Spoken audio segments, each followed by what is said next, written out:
Magandang umaga sa inyong lahat or magandang araw. So ngayon, ang gagawin naman natin is tuturuan natin ang ating mga viewers kung paano mag-print ng waybill kapag meron na tayo mga ship out or ship out sa Shopee. So ang pinakauna natin gagawin ay magla-login po tayo sa ating Shopee seller account. So ito po, ayan, kailangan natin mag-log. Enter din po natin yung ating password.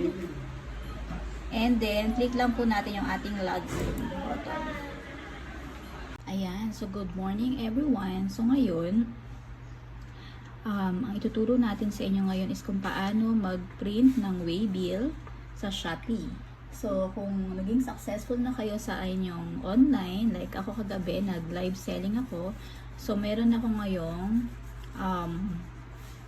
to process na for shipment na 6. So, para makapag-print tayo ng waybill, so punta lang po tayo dito sa ating order.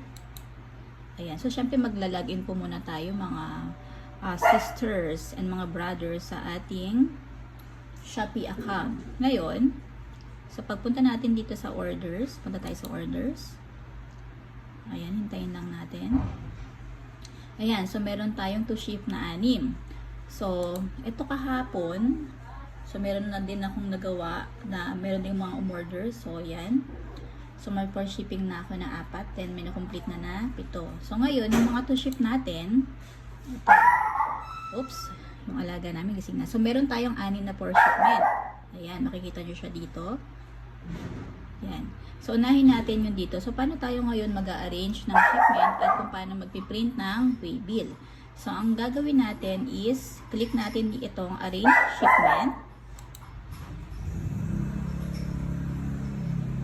Ayan. So, make sure lang po na tama yung ating pickup address kasi dito kukunin ni courier yung ating mga parcel na for shipment sa ating mga buyers. So, ngayon, ito, excuse me.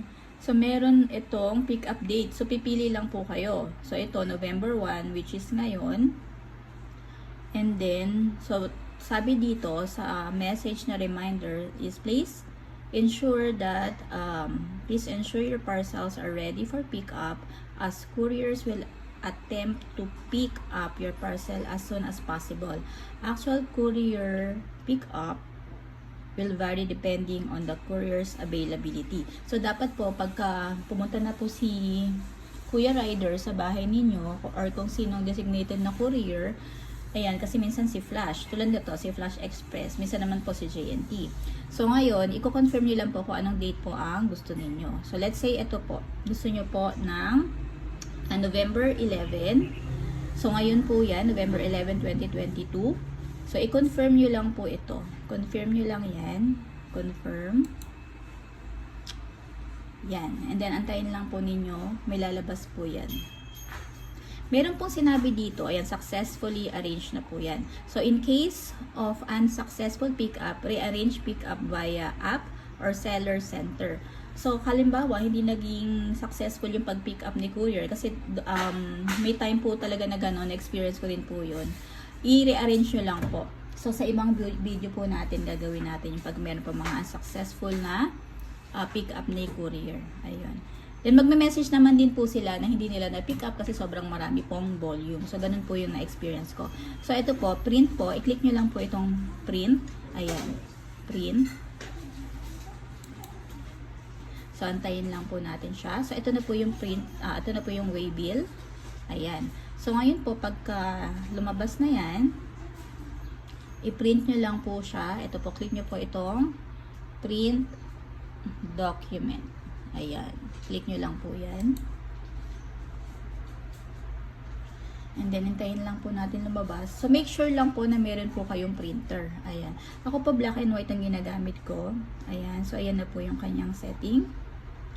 Ayan. Depende po kasi sa model din po ng printer. Ayan. So, print natin siya.